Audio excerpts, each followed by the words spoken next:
안녕하세요. 이번 주는 좀 늦게 인사드립니다.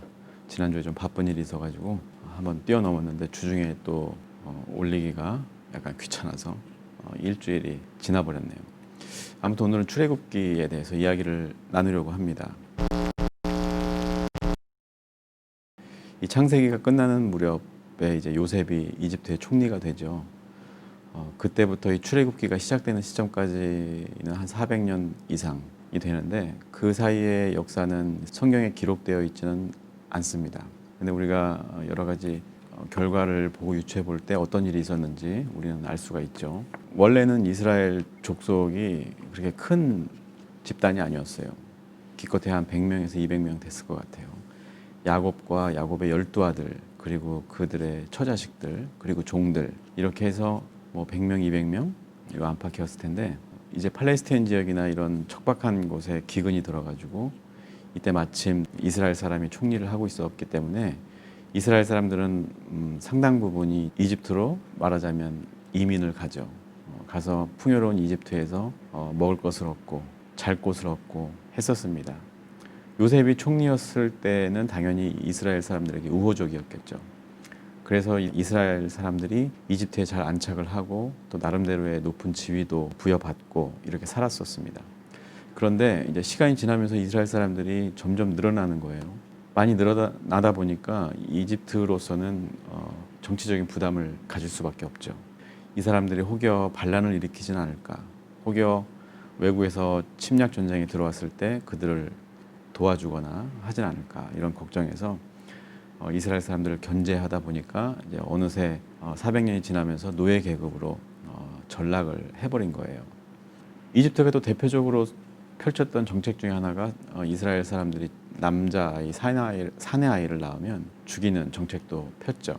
남자아이들이 장성해서 어른이 됐을 때 충분히 세력을 규합하면 이집트의 위협이 될 수 있었기 때문에 이집트로서는 그런 정책을 피지 않을 수가 없었던 것이죠.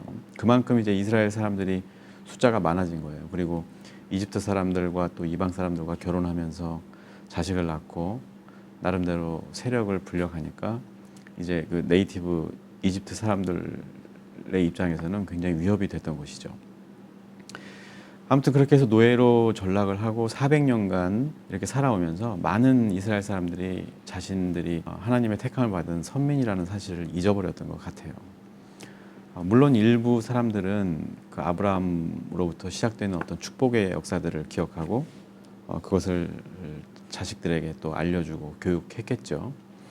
아무튼 이런 가운데서 계속 이스라엘 사람들의 지위는 낮아지고 또 삶은 고달프고 또 이집트 사람들은 이 사람들이 반란을 일으키지 않을 정도만 잘 먹여줬다고 해요.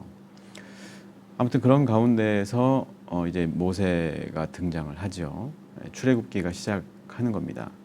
만약에 그 상태에서 모세라는 인물이 없었다면 또 하나님의 어떤 구원하심의 역사가 없었다면 아마 이스라엘은 역사 속에서 영원히 사라졌을 거예요. 지금 우리가 기억하는 이스라엘이란 나라는 없었겠죠. 그런데 말도 안 되는 그 독립 사건이 이집트에서 일어난 거예요. 400년 이상 노예 신분으로 살았던 이스라엘 사람들이 그 강대국 이집트로부터 독립을 한다는 것은 사실상 거의 불가능한 일이었죠. 그거 자체만으로도 우선 기적이에요.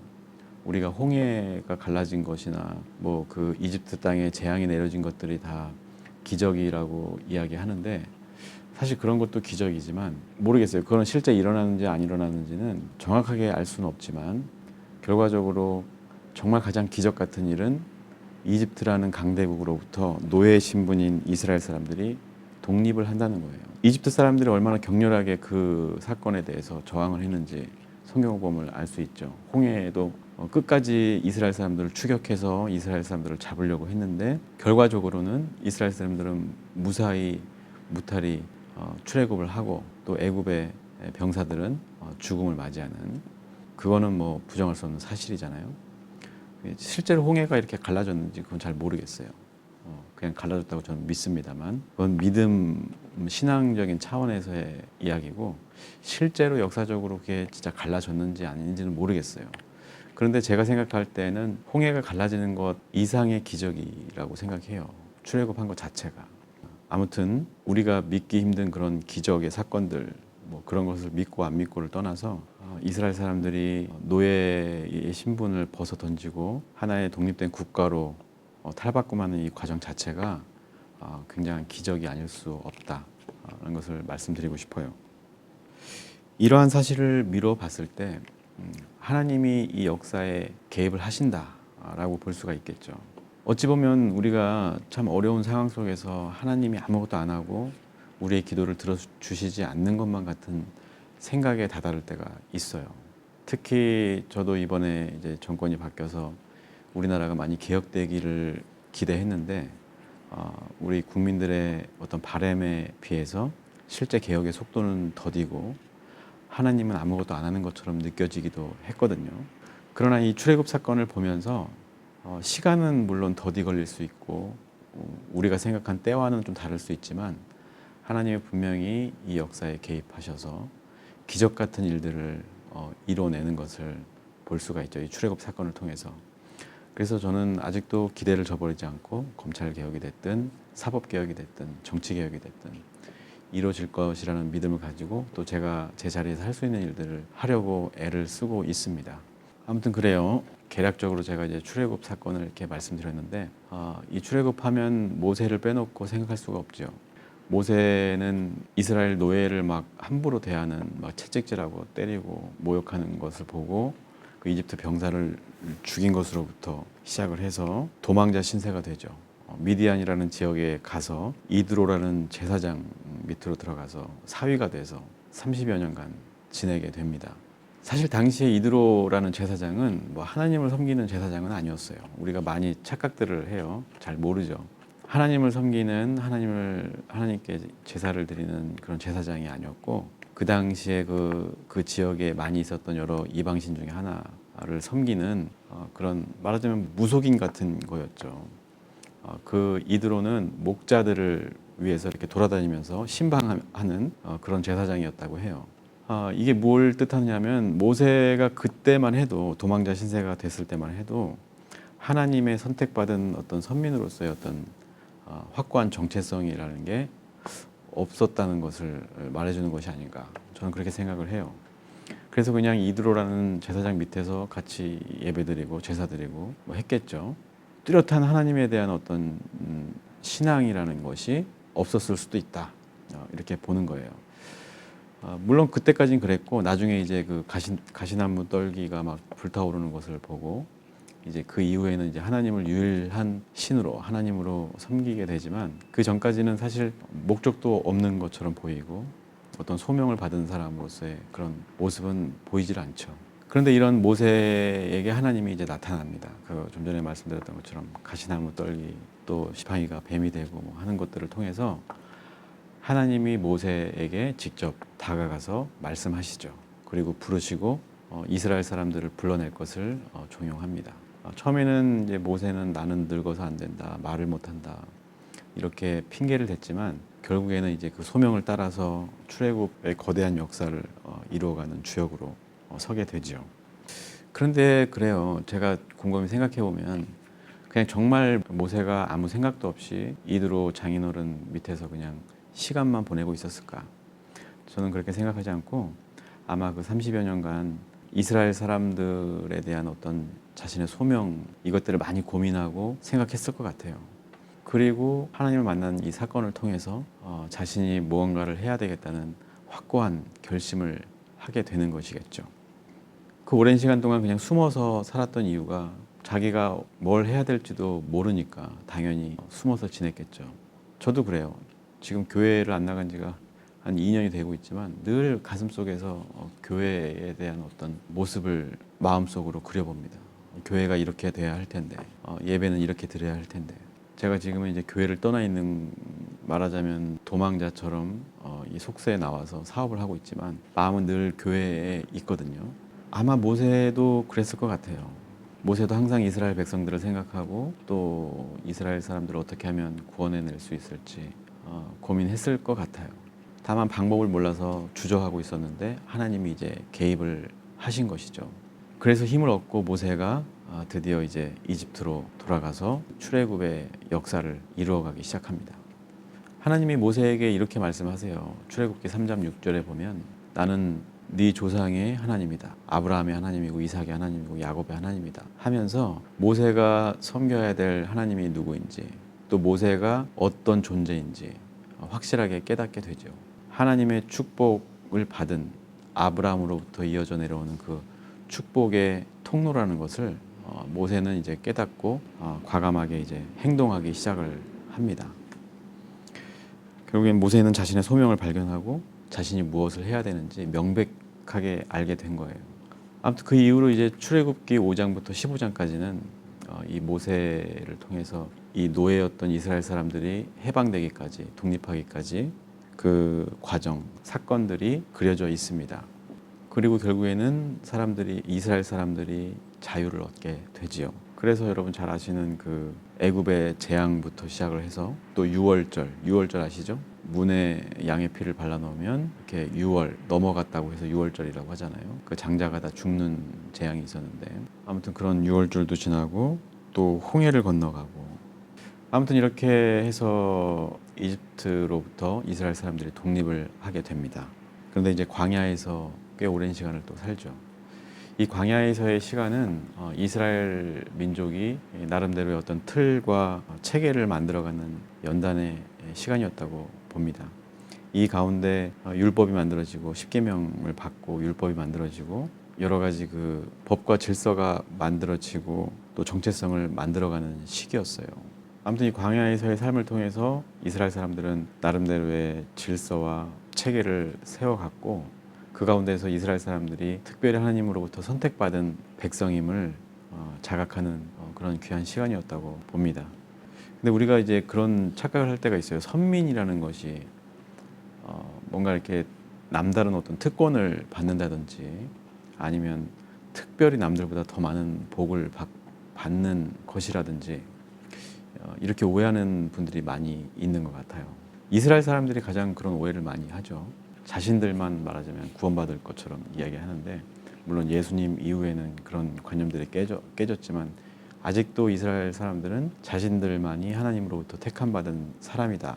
이런 선민의식이 강하게 있다고 저는 알고 있어요.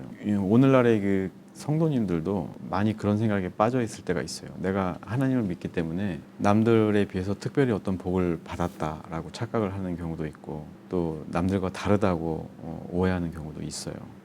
근데 이 선민이라는 것, 하나님의 택함을 받는다는 것은 어떤 남들이 갖지 못한 어떤 특별한 어떤 선택을 받았다는 이야기가 아니죠. 남들보다 뭔가를 특별한 걸 더 받을 수 있다는 것도 아니고 결국에 하나님의 택함을 받았다는 얘기는 하나님의 뜻대로, 하나님의 질서대로 살아가는 특별한 책임을 부여받았다라고 하는 거예요.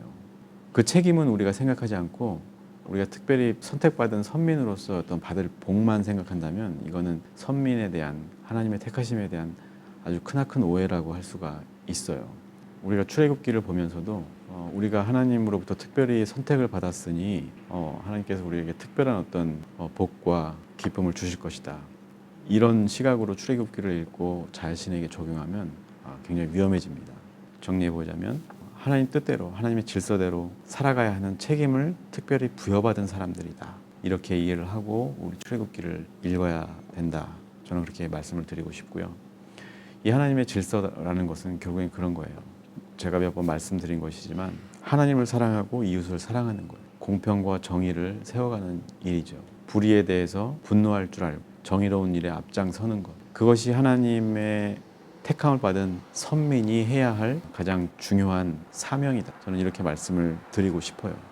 그렇게 택함 받은 백성들도 하나님의 말씀대로 살지 않고 제각각 자기 마음대로 살다 보니까 결국에는 광야에서 가나안 땅으로 들어가지 못하고 다 죽게 되잖아요.